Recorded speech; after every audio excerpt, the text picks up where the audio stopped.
So hi guys, good evening. So kakatapos ko lang mag-workout. So guys, papakita ko sa inyo kung ano yung ginagamit kong conditioner. So ano pang inaantay natin? Maligo na tayo.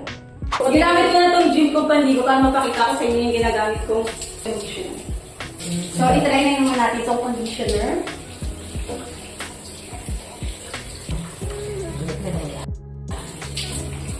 Try natin siya guys ha.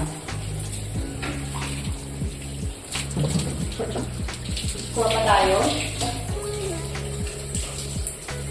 Guys, ang bango niya. Ang bango sa buko, sobra.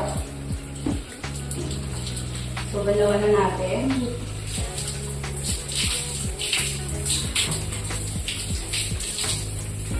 So, ayun guys, tapos na ako maligo. Napakita ko na sa inyo yung nagamit ko after ko mag-workout. So, ayun yung mga nagamit kong conditioner from Organic Nature. Ano pang inaantay nyo guys? Punta na kayo sa online and then search nyo na yung Organic Nature. Sobrang bango yan guys, I swear.